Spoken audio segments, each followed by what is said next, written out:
le Dieu qui nous rend capable ce matin. Écoute pourquoi.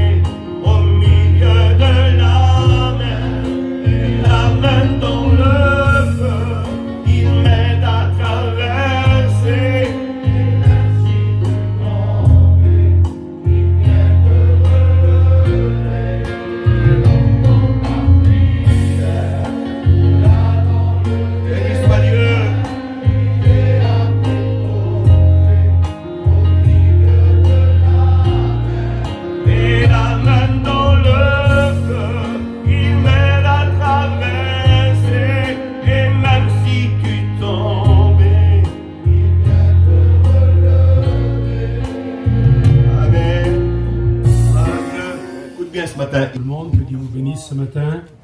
On a écouté des beaux chants de cantiques, gloire à Dieu. Vous savez, c'est pas toujours évident, même si on a un certain âge de ministère, d'apporter la parole de Dieu. On est tous pareils, vous savez. C'est toujours inquiétant d'apporter la parole du Seigneur. Puis on ne veut pas dire n'importe quoi, on voudrait trouver les mots que Dieu nous donne pour bénir notre peuple. On a besoin. Vous savez, je pensais qu'une semaine en arrière, lorsqu'on était là-bas, près de Melun, à Cesson, là, il y a eu un match de football, vous vous rappelez, hein, tout le monde était à peu près aux aguets partout, dans toutes les caravanes, là. Et puis j'étais chez moi, puis subitement j'ai écouté des cris, la goutte, que je n'ai jamais écouté de ma vie. Parce que la France avait marqué un but. Alors c'était des hurlements, Seigneur en est témoin. Ça faisait un potin sur la place, vous ne pouvez pas vous imaginer. Puis j'étais là, je pensais à quelque chose, j'ai dit, Seigneur, quel jour ça devait être le jour de la Pentecôte? Quel jour ça devait être?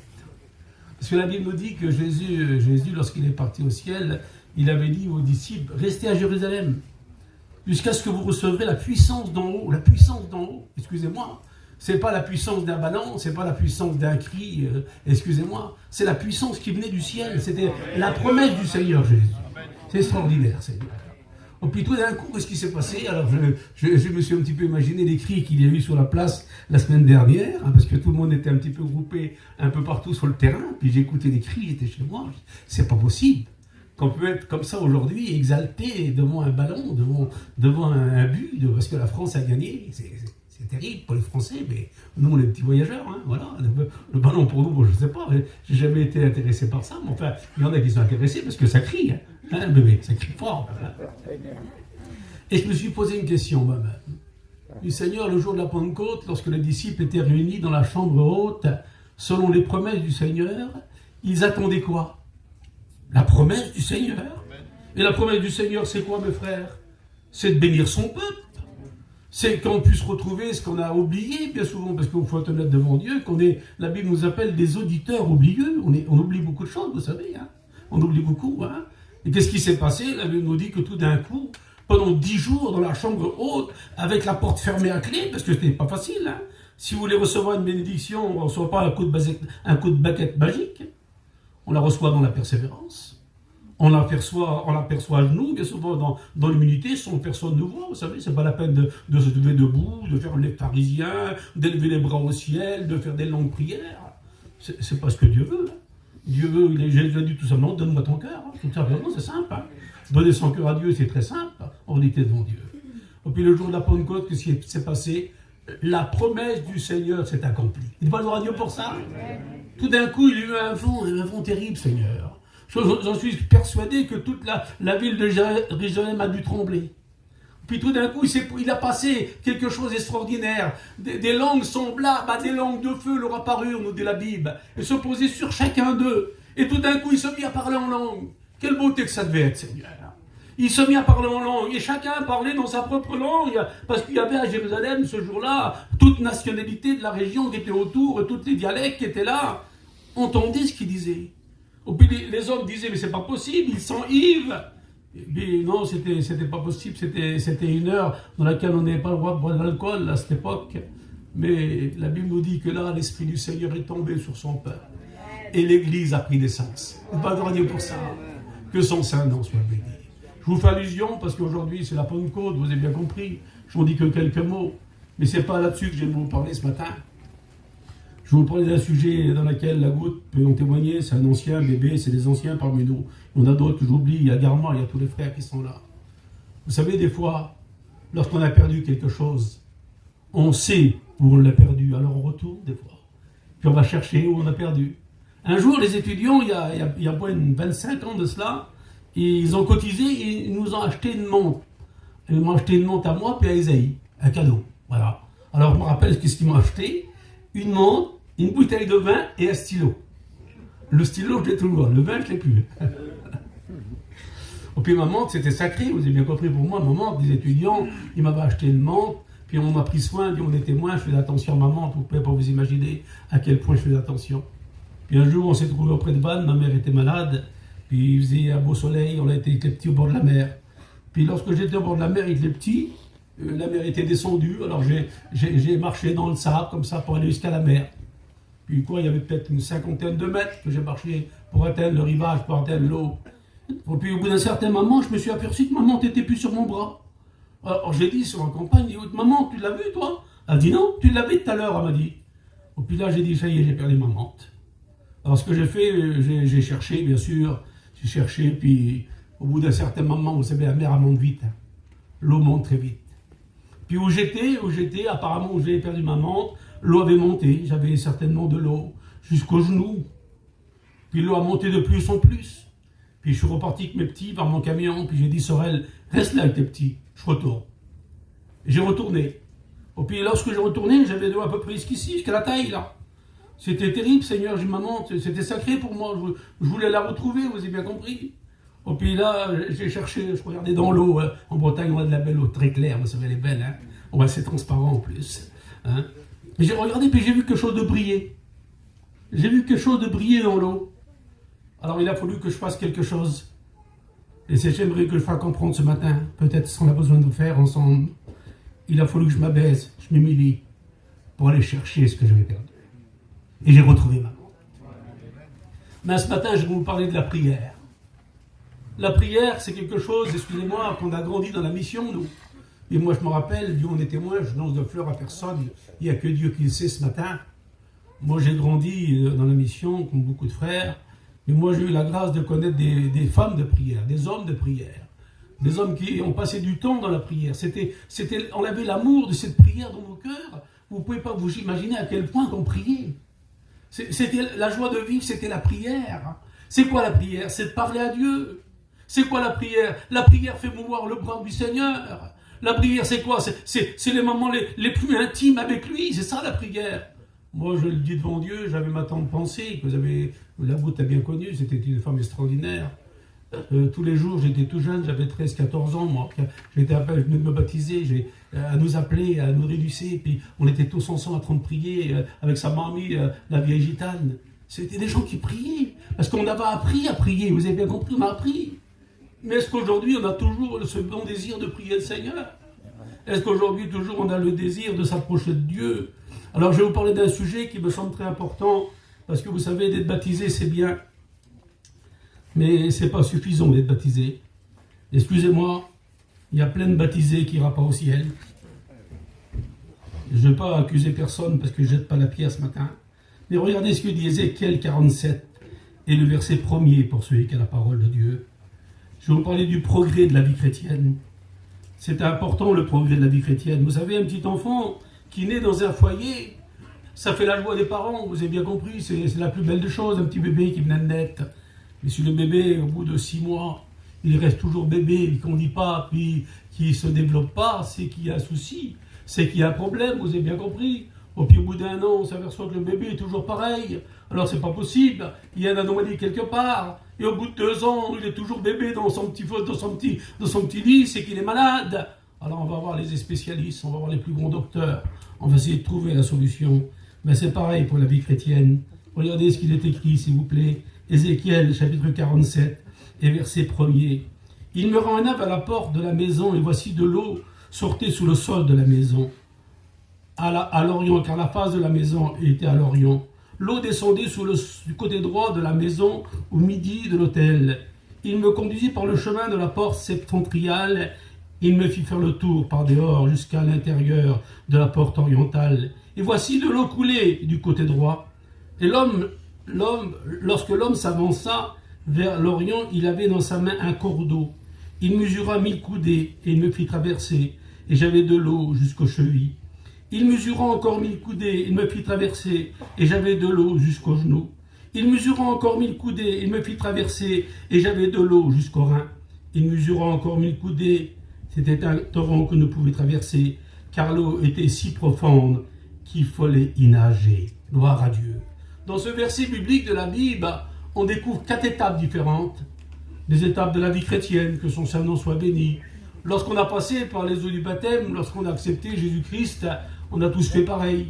On a tous dit un jour dans le baptistère, Seigneur, je te suivrai, Seigneur. Je te suivrai dans les bons jours. Ah, c'est facile dans les bons jours des fois. Mais je te suivrai aussi dans les mauvais jours. C'est ça la vie chrétienne. C'est pas simplement, moi je me rappelle, j'étais jeune, on était en ordre à l'époque. Puis il y a eu un service de baptême, j'étais un petit étudiant à l'époque. Puis il y a quelqu'un qui s'est baptisé, j'étais assis dans l'auditoire avec tous les gens. C'était, vous savez, dans les conventions avant, il y avait 100 baptêmes, 150 baptêmes. C'est pas comme aujourd'hui. Aujourd'hui, on est arrivé à 2 baptêmes dans une convention. Vous savez bien, les gens ne peuvent plus se baptiser dans les conventions. Parce que les gens, aujourd'hui, le baptême, ça devient comme un mariage.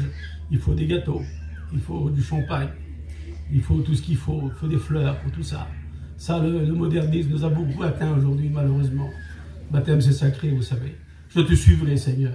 Je te suivrai dans les bons jours, Seigneur. Je te suivrai dans les mauvais jours. Puis un jour, on a posé une question à quelqu'un dans le baptême. Puis on a dit, tu veux suivre le Seigneur dans les bons jours? Je me rappelle comme aujourd'hui. Il a dit oui. Dans les mauvais jours, il a dit non, il ne voulait pas. Il ne voulait pas de mauvais jours. Oui, c'est comme ça. On aime bien les bons jours et les mauvais jours, on ne les aime pas. Mais ça fait partie des aléas de la vie, vous savez. La pluie tombe sous le juste comme sous l'injuste. Aujourd'hui, on est là. Merci Seigneur. Demain, on est malade. Ça m'est arrivé à moi. Puis c'est comme ça la vie. On ne sait pas ce que la vie nous prévoit devant nous. Mais on sait une seule chose. La goutte l'a dit tout à l'heure. Bientôt, on rentre à la maison. Et c'est ça être un chrétien. Mais pour rentrer à la maison, il faut rester fidèle. Pour rentrer à la maison, il faut faire ce que Dieu nous demande, que son nom soit béni. Et puis là, la Bible nous dit qu'il me remena vers la porte de la maison, et voici de l'eau sortie du côté droit de la maison. C'était le symbole du torrent de la bénédiction, le symbole de la bénédiction du Seigneur. Et voilà, un homme avait dans sa main un cours d'eau. Un cours d'eau, c'est pour mesurer, vous avez les distances. Puis il mesura 1000 coudées. 1000 coudées, ça fait 500 mètres. C'est pas énorme, hein. C'est des petites étapes, 500 mètres. Puis il avance. Et puis lorsqu'on s'est engagé avec Dieu dans les eaux du baptême, le Seigneur, on a fait nos premiers pas. Puis tout le monde a connu le feu du premier amour. Hein. Le feu du premier amour, c'est pas, excusez-moi, c'est pas le feu qui a 40 ans derrière. C'est ce feu qui était dans nos cœurs, là, qui dévorait. On était prêt à tout faire pour Dieu, tout faire pour Dieu. On était prêt à faire n'importe quoi. Pourquoi? Parce que ce feu était en nous. C'était le feu du premier amour. Mais un feu, la Bible nous dit, faute de bois, le feu s'éteint. Puis si un feu n'est pas alimenté, alors ça s'éteint. Puis la vie chrétienne, c'est une vie d'alimentation, vous avez bien compris. C'est une vie dans laquelle il faut toujours mettre du bois dessus pour qu'il puisse continuer à s'allumer et que Dieu fasse que cette flamme ne s'éteint pas, à lui soit la gloire. Et la Bible nous dit qu'il avait de l'eau jusqu'aux chevilles. Alors je pensais, les chevilles, c'est quoi, Seigneur? C'est le symbole de l'engagement. C'est le symbole qu'on a tous fait ce matin. Je crois qu'on est tous des baptisés ici, la plupart. Je crois de tout mon cœur, on est au culte ce matin. Et puis on est un jour, on va prendre la Sainte Seine ce matin ensemble, gloire à Dieu. Et puis c'est quoi, Seigneur? Alors, oui, Seigneur, je me suis engagé avec toi, j'ai passé par les eaux du baptême. Et vous savez, c'est merveilleux, il y en a plein. Hein. Il y en a plein qui ont passé par les eaux du baptême, puis ils ne savaient même pas pourquoi Zinda. Moi, je me rappelle, un garçon, on était à la convention de Buc. C'est à l'époque que Bambino s'est marié. Il y a longtemps de ça. C'était en 74. Oui, ma mémoire est encore bonne. 74. Et puis je me rappelle, j'avais un petit copain à moi. C'était vers Piton, là. C'était vers la famille Hoffman. Et on était là, puis moi j'étais jeune, j'avais quel âge? En 74, j'avais 12 ans. J'étais un petit enfant, c'était mes petits copains, ils étaient un peu plus vieux que moi. Il a dit, je me baptise aujourd'hui. Alors je te baptise, bon, je ne sais pas ce que j'étais, j'ai pas compris. Oui, mais Zinda, il s'est baptisé pourquoi? Parce qu'il est peut-être trop chaud. Je sais pas moi. Il a besoin de prendre un bain. Ben oui, c'est ça en réalité. Il y a plein de gens, malheureusement, qui se sont baptisés sans rien comprendre. Il y a plein de gens qui se sont passés par les eaux du baptême, mais en réalité, ils n'ont fait aucune expérience avec le Seigneur. La nouvelle naissance, c'est quelque chose qui est vrai. Vous avez compris? Lorsqu'on est nouveau, on est vrai. On ne peut pas jouer sur deux terrains, c'est impossible devant Dieu. Alors là, c'est là, il a de l'eau jusqu'au chevilles. C'est le symbole de l'engagement avec le Seigneur. Quelle beauté! Ça y est, je suis baptisé. Je vais prendre ma Sainte Seine. C'est beau, hein, bébé, hein? On va prendre sa Sainte Seine. Quelle beauté! Moi, auparavant, je ne sais pas si c'est pour vous pareil. Je ne sais pas si c'est l'âge qui fait ça. Je me suis endurci peut-être. La Sainte Seine, pour moi, c'est sacré. La Sainte Seine, c'est pas quelque chose qu'on prend à la légère.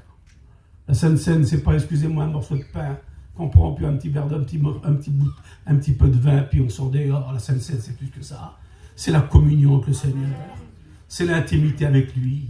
Je le fais en mémoire de toi, Seigneur. Je le fais parce que je t'aime, tu me l'as promis, Seigneur. C'est ça la Sainte Seine, c'est important. Alors c'est important l'engagement avec le Seigneur. Alors on pourrait dire aujourd'hui, Garma, ça y est, je suis baptisé. Hein? Que Dieu fasse que dans ce cours de cet été, si le Seigneur nous prête vie, qu'on a des baptêmes cet été, gloire à Dieu. Hein? C'est le but des missions d'été en plus, que les gens se convertissent, que passent de la mort à la vie, en nouvelle naissance, dans la parole de Dieu. Mais baptiser, c'est beau, merci Seigneur. Et le Seigneur nous dit, alors ça y est, c'est suffisant, t'en as eu assez, t'es baptisé, tu portes le nom de chrétien, c'est ça en réalité, hein? Tu portes le nom de chrétien lorsqu'on est baptisé. T'as baptisé mon frère, toi? Oui, je suis baptisé. Zinda, il est au bar en train de boire, lui. Hein? Il est baptisé, mais il est au bar. Il est mort à son Dieu, puis il dit que je suis baptisé. Voilà. Alors les gens regardent pour lui, ils disent, c'est ça, baptisé? C'est beau, hein? Un drôle de baptisé, quoi. Oui, mais il y en a plein comme ça, malheureusement. Il y en a plein. Ils se cachent derrière la fiche en disant, je suis un baptisé. Mais la vie chrétienne, c'est pas que le baptême. Alors l'homme qui a dans sa main le cordeau, il aurait pu dire, ça y est maintenant, c'est suffisant. T'en as largement fait, t'es un baptisé. Non, la Bible nous dit qu'il mesura encore 1000 coudées. Il y avance, pas encore un petit peu plus loin. Et puis dans la vie chrétienne, c'est ça devant Dieu. C'est ça la vie chrétienne, va plus loin. Vous savez, lorsque le Seigneur Jésus, sur le chemin d'Emmaüs, il était avec les disciples, et puis les disciples qui étaient là au chemin d'Emmaüs discutaient de ce qui s'était passé à Jérusalem. Parce que Jésus venait d'être crucifié, Jésus était mis au tombeau, Jésus était ressuscité, et puis ils discutaient de la discussion qui s'était passée à Jérusalem. Et puis Jésus étant venu parmi eux, il a dit, est-ce que je peux faire un bout de chemin avec vous? Et puis bien sûr, il a fait un bout de chemin avec eux, puis en discutant le long de la route, il parlait de la vie chrétienne. Hein. Il y a plein de gens qui parlent de la vie chrétienne, pourtant leurs yeux sont fermés. Il y a plein de gens qui parlent du Seigneur, pourtant leur cœur ne sont pas ouverts. Alors on parle de lui, on dit qu'il est bon. On est capable de dire à un galop, vous savez monsieur, hein, Jésus est vivant, hein. Et sans pour autant le tricher, le monsieur. Sans pour autant être pas honnête avec lui, vous avez bien compris. Il y a plein de choses comme ça, hein. Et puis là, la Bible nous dit que lorsqu'ils ont fait route, ils ont vu une petite auberge. Et puis les disciples d'Emmaüs, ils ont dit, sur l'inconnu, puisque c'était un inconnu qui était avec eux, ils ont dit, il y a une petite auberge, on va aller souper ensemble. Ils ont dit, non, il a dit Jésus, il ne faut pas s'arrêter, il faut aller plus loin.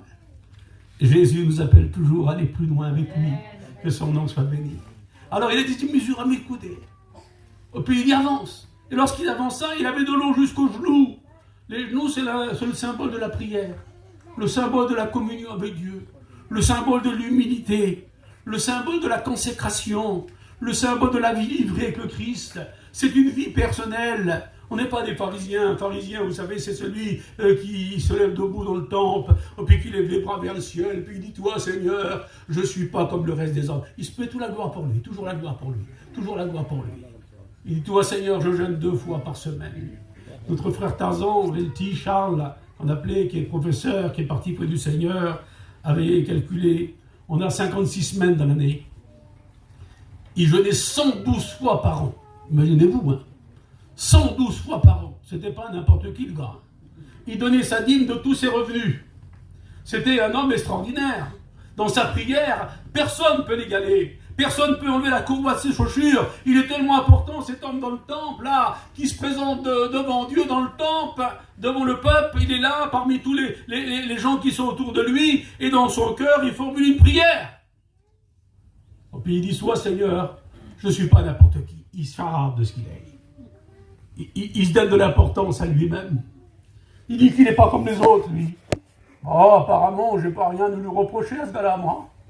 Mais lorsqu'il regarde son petit copain à côté de lui, puis qu'il regarde bébé ou la goutte, vous ne savez pas n'importe qui parmi nous, puis il va dire, toi, ouais, je suis plus important que bébé. Je m'appelle Nicodème, je suis le dirigeant de la mission Bretagne, Pays Loire. Oh là là là là, quel homme. Oui, mais Nicodème, avec le dirigeant Bretagne, Pays Loire, la Bible nous dit qu'il est parti chez lui tout triste. Il n'a rien reçu du Seigneur. C'est celui qui a reconnu qu'il était un pécheur. Qui a dit, Seigneur, je suis un pécheur. J'ai besoin de ta grâce tous les jours. C'est ça la vie chrétienne. C'est ça l'humilité. Regardez ce qu'il est écrit, je vais vous donner un petit peu de temps, vous permettez, la grâce du Seigneur. Il dit, lorsque tu pries, ne sois pas comme les hypocrites qui aiment être debout dans le temple, dans les synagogues au coin des rues. Mais regardez ce qu'il est dit.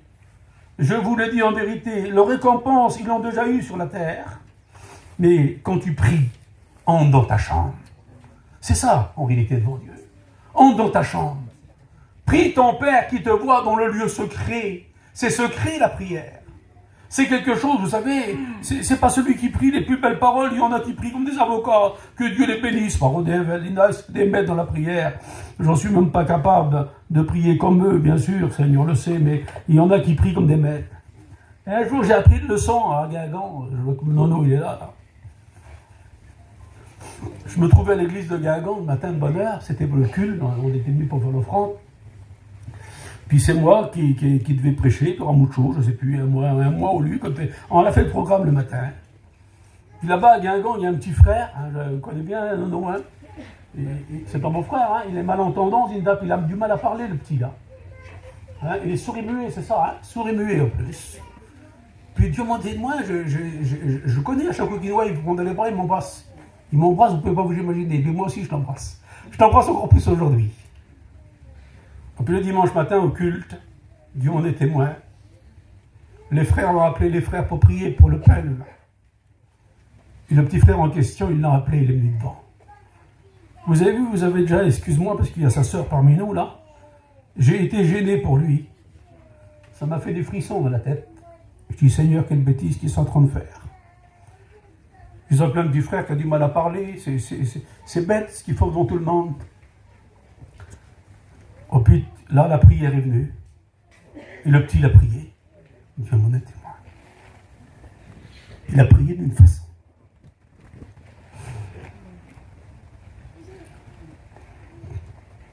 Et Dieu me disait, toi, Nicodème, tu t'es trompé. Toi, tu ne comprends peut-être pas tous les mots qu'il dit. Mais moi, je les comprends. Quelle leçon, Seigneur. Cesserait dans nos mots les prières. On ferait comme les religieux, on s'apprendra à prier, à citer les phrases. Hein, vous êtes dans l'église catholique, je n'ai rien contre. Voilà, je vais aussi, il m'arrive d'aller dans les églises. Je respecte les gens. Mais c'est des prières récitées. Mais la prière qui vient du cœur, elle, c'est celle que Dieu honore. Rentre dans ta chambre. Il y en a trop qui veulent rentrer dans les chambres des autres, excusez-moi. Qui veulent faire le bilan des autres. Qui veulent examiner la vie des autres. Qui veulent regarder. T'as vu, elle n'a pas appris plus. Hein. T'as vu l'autre, elle n'a appris plus. Alors je le dis, je ne sais pas si Becca elle est là parmi nous ce matin. C'était son père, le frère Louis Hoffman. Parti près du Seigneur, un vieux serviteur de la mission, un grand fidèle serviteur. Qu'on a bien connu à la goutte. Il a dit un jour sur une estrade, il y avait toutes sortes d'instruments. Toutes sortes d'instruments.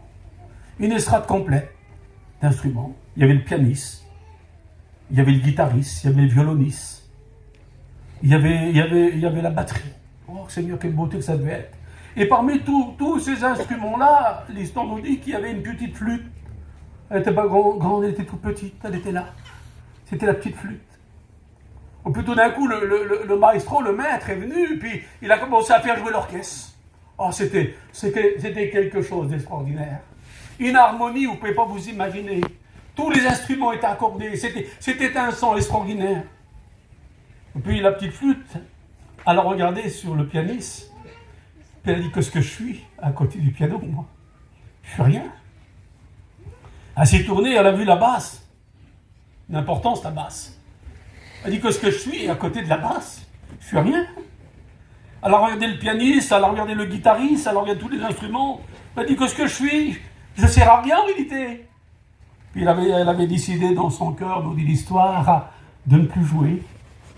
Alors elle était toujours sur la scène, avec son petit instrument dans sa main, mais elle ne jouait plus. Et le maître est venu de nouveau, il a fait jouer l'orchestre. Ah, c'était beau, aucune fausse note. Et subitement, le maître a fait arrêter tout le monde. Et tout le monde était surpris. Pourquoi? Qu'est-ce qui se passe? Qu'est-ce qu'il y a? Il a dit, j'entends plus le son de ma petite flûte. C'est peut-être une petite flûte qui s'est arrêtée ce matin. Dieu veut entendre de nouveau ta voix. Rentre dans ta chambre. Ferme ta porte. Prie ton Père qui te voit dans le lieu secret. Et ton Père qui te voit dans le lieu secret, lui, il te le rendra. C'est lui, c'est pas moi, c'est pas un serviteur de Dieu. Que ce soit le président de la mission, les frères de la direction, c'est des hommes comme vous et moi, on est tous pareils, de la même nature. Le seul qui peut rendre justice, c'est Dieu. Est-ce que vous le croyez ce matin? C'est lui qui rend justice. Alors rentre dans ta chambre, ferme ta porte, que son saint nom soit béni. Alors je continue, je vous permettrai encore quelques minutes, puis on va prier le Seigneur ensemble. Alors j'avais de l'eau jusqu'au genou, c'est le symbole, Seigneur, le symbole de la prière ce matin. Alors c'est suffisant, moi je crois que ça, c'est bon la goutte. Hein, je suis baptisé, je suis un homme de prière, alors Seigneur, voilà, ben, j'ai fait le maximum. Hein? Vous êtes d'accord avec moi ce matin? Hein? On a fait le maximum. Après on regarde la Bible, puis la Bible nous dit qu'il mesure encore, Seigneur. Il mesure encore 1000 coudées. Il me dit avance, encore 500 mètres de plus. Puis je me fais comprendre ce matin, je crois que vous avez compris, le progrès de la vie chrétienne, vous avez bien compris. Il mesure encore 1000 coudées, il me fait avancer, et j'avais de l'eau jusqu'aux reins. Oh Seigneur, les reins, c'est quoi les reins? Mettez à vos reins la ceinture de vérité, être vrai. C'est beau d'être vrai. Hein? Seigneur le sait, c'est beau d'être vrai.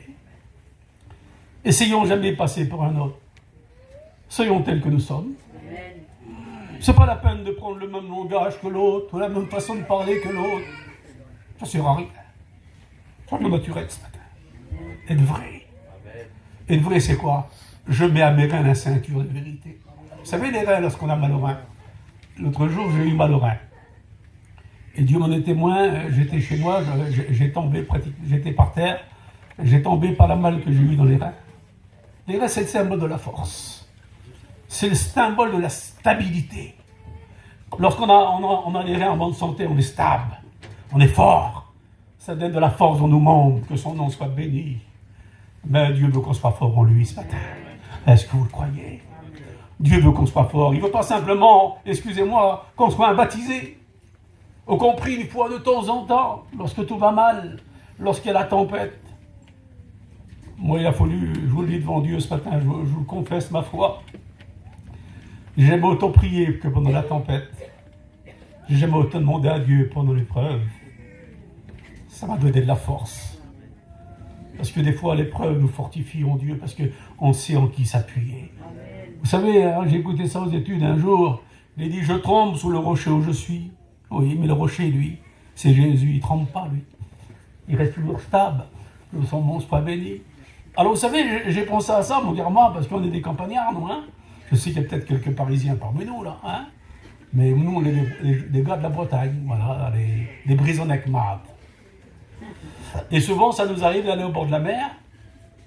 Et lorsqu'on va au bord de la mer, ça nous arrive parce que chez nous, là-bas, dans les Côtes d'Armor, elle n'est pas trop chaude, l'eau, hein, non, elle est plus froide qu'ailleurs, elle est plus naturelle qu'ailleurs. Et lorsqu'on rentre dans l'eau, alors, les pieds, ça va. On arrive à supporter le froid. Hein, bébé? Et puis quand on arrive au genou, on commence à se saisir, on va dire, elle est froide quand même. Hein? Puis on a plein comme ça, qui sont aperçus que c'était trop froid, alors ils ont reculé en arrière. Au lieu d'avancer, ils ont fait demi-tour. Mais la Bible nous dit avance. Et lorsqu'on est saisi, et qu'on a de l'eau jusqu'au rein, là, moi j'ai pas trouvé d'autre solution. Excusez-moi. Je ne sais pas, c'est peut-être enfantin ce que je vous dis ce matin. Mais c'est ça en réalité devant Dieu. Je n'ai pas trouvé d'autre solution. Lorsque j'ai de l'eau jusqu'au rein et que j'avance, je suis obligé de mettre mes mains dans l'eau. Dieu ne nous demande pas simplement les reins. Il demande aussi nos mains à son service. C'est ça devant Dieu. Tout ce que ta main peut faire pour Dieu, fais-le. Que son nom soit béni. Dans tous les domaines. Dans le diaconat. Dans les sœurs qui mettent des fleurs, dans les frères qui ramassent la place sur le terrain. Tout pour Dieu, tout ce qu'on peut faire pour Dieu, faites-le. Et puis lorsqu'on a les mains dans l'eau, alors là on avance, hein. Vous avez compris, hein. Puis on dirait, Seigneur, ça y est, j'en ai fait assez. Hein. À la bout de 40 ans, 45 ans, On a quand même été loin dans l'eau. Oui, mais on a vu, excusez-moi, on a vu qu'ils avaient de l'eau jusqu'à là, puis ils ont retourné en arrière. Puis elle était certainement trop froide, ou trop saisie. Alors on dirait, Seigneur, ça y est maintenant, hein, je suis baptisé, ah non, je suis baptisé, moi, Garba, j'ai de l'eau jusqu'au genou, je suis un homme de prière, je suis un homme vrai. Alors Seigneur, c'est suffisant, hein, je suis content, ma vie chrétienne, elle est comblée, elle est complète. Ça y est, Seigneur, mes mains aussi, Seigneur, hein, je donne un petit coup de main pour monter le chapiteau, moi, Seigneur, hein, c'est vrai, hein, je tape à la masse. Voilà, je vois les garçons qu'on connaît, on a grandi ensemble là-bas, on tapait à la masse quand on était jeunes. Aujourd'hui, je ne pourrais plus le faire. Avant, on le faisait. Vous avez compris? Puis on dirait, Seigneur, ça y est, je suis là. Hein. Moi, vous me connaissez, je m'appelle Nicodème, moi. Je suis tombé dans la marmite à la naissance. J'ai grandi dans la mission, il sait bien les frères là. Toute ma vie, mon oncle Neg, j'avais 6-7 ans, il me prenait, il me faisait chanter, il me faisait prêcher. Je prêchais, j'étais tout petit, je ne fais pas. J'ai bien compris. On a grandi dans la mission là. Mais c'est pas ça qui fait un chrétien. C'est pas d'avoir grandi dans la mission qui fait un chrétien. C'est pas parce qu'on est une famille de chrétiens, mon oncle a été le président de Jimmy Mayer, qu'on va au ciel. Hein. On va au ciel parce qu'on suit Jésus, parce qu'on fait sa volonté, puis on marche dans ses voies, on veut avancer de l'avant, on va aller plus loin. Alors j'ai dit, Seigneur, ça y est maintenant, je suis comblé. J'ai fait les trois étapes les plus importantes, Seigneur Jésus, quand même. J'ai mes pieds à engager avec toi, j'ai mes genoux dans la prière, j'ai la ceinture de vérité, puis j'ai mes mains à ton service. Puis la Bible me dit, il mesure encore mes coudées. Mais il dit, Seigneur, c'est pas possible. Jusqu'à où il faut aller alors? Il dit, avance. Puis je suis enfantin, ce que je vous dis. Devant Dieu, c'est enfantin. Je pense à ça, c'est enfantin. Et puis lorsque l'eau monte, elle monte l'eau. Puis elle vient le cœur, là. Puis il faut que le cœur soit vrai avec Dieu. Il faut que le cœur soit inondé de la présence du Seigneur. Parce que c'est de l'abondance du cœur que la bouche parle. C'est le cœur qui est le moteur de notre vie. C'est le cœur qui nous fait vivre tous les jours. Demain, mon cœur s'arrête, c'est fini, j'ai plus de vie. Mais mon cœur me fait vivre. Mais Dieu a mon cœur aussi à lui. Il ne veut pas que je laisse la place pour le monde. Le monde veut prendre trop de place aujourd'hui. Vous savez, on est envahi par les mauvaises nouvelles de ce monde, là. Le modernisme, le bien-être.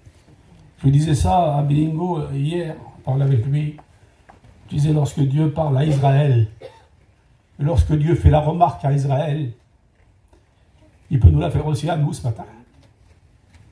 Il va dire Israël, dans la Deutéronome, chapitre 8, il va dire Israël, tu te souviens, lorsque tu étais dans le désert, tu te rappelles de moi lorsque tu étais dans la misère, dans la difficulté, dans le problème, que tu étais dans les moments difficiles de ta vie. Tu te rappelles lorsque tu as eu faim, je t'ai donné à manger. Lorsque tu as eu soif, je t'ai donné à boire. J'ai même fondu la clavité du rocher pour te désaltérer. Je t'ai nourri d'une manne que ne connaissaient pas tes pères. Tous les matins, Dieu fait des descentes du pain du ciel pour tout ce peuple qui était dans le désert. Je t'ai nourri des cailles qui descendaient du ciel pour te désaltérer, pour te vivre. Il dit, bientôt tu vas passer dans un autre pays. Bientôt tu passeras de l'autre côté du Jourdain. Le côté du Jourdain, c'est plus pareil. J'ai vu voir une photo à la goutte tout à l'heure, il y a 43 ans, convention de Gramma. 43 ans, notre vie a changé, vous savez. Elle n'est plus la même. Il va dire, lorsque tu verras multiplier ton argent et ton or, tout ce qui est à toi, lorsque tu verras ton menu métal remonter, ça veut dire tes bien-être, ton matériel, tout ce qu'il y a, c'est pas interdit, hein. Je suis équilibré, attention. Hein. Et que tu auras une belle demeure, que tu auras tout en abondance autour de toi. Prends garde que ton cœur s'enfle et que tu m'oublies. Faisons attention, surveillons notre vie. Si bientôt on rentre à la maison, il ne faut pas rentrer tout seul. Il faut rentrer en famille. Il faut rentrer avec ses frères, ses sœurs, ses amis. Il faut montrer ce que nous sommes. Il mesura encore mes coudées, et je vais terminer là. Et il me fit traverser. Et la Bible dit que l'eau atteint le cœur. Puis c'est terrible, Seigneur. Puis lorsqu'on avance, ça vous est arrivé, comme moi, on s'adapte après la température de l'eau. Hein. On s'adapte. Puis la température prend notre corps, puis on se sent bien, hein, les frères. Lorsqu'on veut être béni, on se sent bien dans la présence de Dieu. Lorsqu'on veut recevoir du Seigneur, on se sent bien. C'est dur des fois, c'est dur. Mais lorsque la bénédiction vient, Seigneur, je n'ai pas persévéré en vain. Tu m'as béni ce matin. Tu m'as rempli ce matin. Tu as rempli mon cœur, Seigneur. Puis j'avais de l'eau, écoutez-moi, extraordinaire. J'avais de l'eau jusqu'à la bouche. Oh Seigneur, quelle beauté. De ma bouche ne peut pas sortir deux eaux, une eau douce et une eau amère. Pas possible. Lorsqu'on est un chrétien, on n'a pas de langage. On a un seul langage. Vous êtes d'accord avec moi ce matin? Soit qu'on loue Dieu, soit qu'on le maudit. Mais on n'est pas là pour le maudire ce matin. On est là pour le bénir. Alors il dit, c'était un torrent dans lequel je ne pouvais traverser. Il était si profond qu'il fallait y nager. Il fallait s'immerger. Oh Seigneur, que mes oreilles soient fermées aux choses qui parlent sur toi. On écoute tellement de mauvaises nouvelles aujourd'hui. T'as vu la sœur un tel, t'as vu le frère un tel, t'as vu ceci, t'as vu le serviteur ce qu'il a fait, t'as vu l'autre ce qu'il a fait. N'importe les autres. J'ai Jésus, toi viens, suis-moi. Je crois que c'est mon cousin Sam qui a chanté ce matin, qui a expliqué ça un jour. Et on va prier le Seigneur ensemble ce matin. Il a dit qu'un jour un pasteur est venu visiter une chrétienne. On disait une brave chrétienne. Il y a des braves chrétiennes en ce moment. Merci de nous bénisse les sœurs. Et la brave chrétienne, elle était en train de tricoter. Et puis pendant que le pasteur lui faisait la cure d'âme, parlait avec elle, elle était toujours en train de tricoter, madame. Et puis elle disait sur le pasteur, oh frère, ça va mal dans l'église. On l'a dit cette semaine. D'ailleurs, moi, je l'ai dit aussi, moi. 6 temps de camping, pas beaucoup de monde à la réunion. On voit toujours le mauvais côté des choses. On dit, ça va mal, frère, à la réunion. T'as vu la sœur Intel autrefois, elle priait, elle prie plus maintenant, on l'écoute plus prier. Le frère Intel, il s'asseyait devant, il s'assied derrière. Elle avait vu tous les défauts qu'il y avait dans l'église, tous les défauts. Et puis le pasteur lui a dit, que faites-vous, sœur? Je vois que vous êtes en train de faire quelque chose. Elle dit, je suis en train de tricoter. Je peux voir votre œuvre? Puis au mieux, il l'a pris dans ses mains, puis au mieux de la regarder à l'endroit, il l'a mis à l'envers. Il a dit, sœur, je vois pas grand-chose de beau. Je vois que des nœuds et de la laine. Puis elle l'a regardé, puis il est un petit peu vexé. Elle a dit, frère, c'est pas possible. Elle dit, c'est pas comme ça qu'il faut regarder. C'est ce que je fais. Elle l'a pris, elle l'a mis à l'endroit, il a redonné, mais lui, il l'a remis à l'envers. Elle a dit, sœur, je vois rien, je vois que des nœuds et de la laine. Puis elle est assez fâchée, la sœur. Elle dit, frère, c'est pas possible. Vous faites exprès. Vous regardez mon œuvre à l'envers. Et puis sa réponse était merveilleuse. Il dit, je fais comme vous, ma sœur. Vous regardez l'œuvre de Dieu à l'envers. Regardons pas les mauvais côtés ce matin. Regardons les bons côtés de la bénédiction. Et la Bible nous dit que c'était un torrent qu'on ne pouvait traverser. Il fallait y plonger, s'immerger. Il faut que nos pensées soient pour lui. Pas facile, c'est. L'apôtre dit, je traite durement mon corps. Il est dur le corps d'homme. Si vous savez comme un désir contraire à l'esprit, il a. Et je le traite durement, je le tiens assujetti. Lorsque Dieu me dit d'aller à droite, souvent le corps me dit d'aller à gauche. Parce que le corps a toujours des désirs contraires à l'esprit.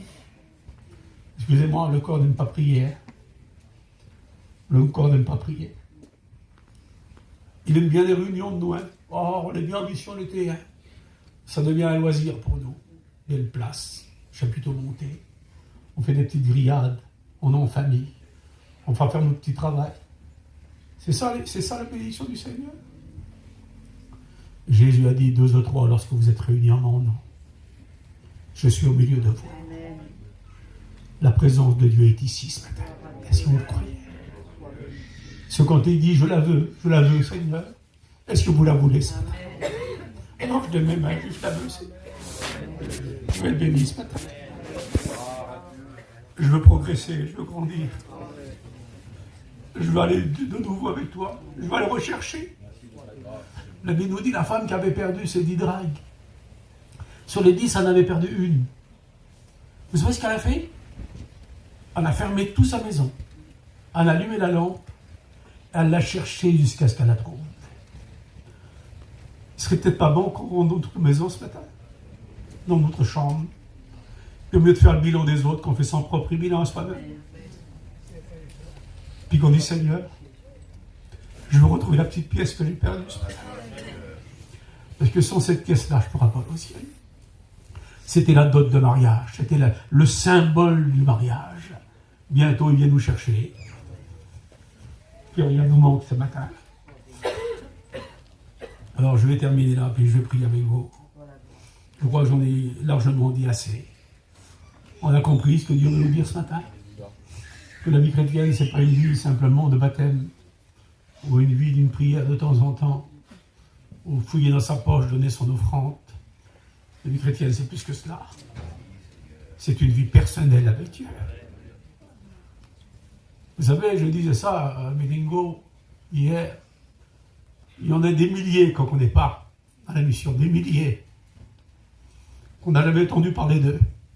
Ce sont des piliers qui prient. Si la mission est là aujourd'hui, c'est qu'il y a des hommes et femmes qui prient encore le Seigneur. Alors moi, je vais faire un petit effort ce matin. Si vous le permettez, je vais le faire. Vous n'êtes pas obligé de le faire, vous. Seigneur, je vais me lever ce matin. Je vais aller rechercher ce que j'ai perdu. Est-ce que vous savez que vous avez perdu quelque chose? Parce qu'on va souvent, où on a perdu, on retourne en arrière. On fait le même chemin qu'on a fait. Et on s'aperçoit que sur le chemin, on a peut-être perdu quelque chose là, cet endroit-là. On n'ira pas ailleurs, on ira où que c'est on a été. J'aimerais vous faire comprendre ce matin. On a besoin de retrouver la prière, mes frères. On a besoin de retrouver la communion avec lui. On a besoin que cette Pentecôte soit dans nos cœurs ce matin. Que le feu descende du ciel sur nous ce matin. Seigneur, que des langues de feu apparurent sur chacun, qui se posent sur nous, et qu'on puisse glorifier Dieu. Qui sait qui voudrait rechercher ce qu'ils ont perdu ce matin? Levez-vous votre place, on va prier. Seigneur.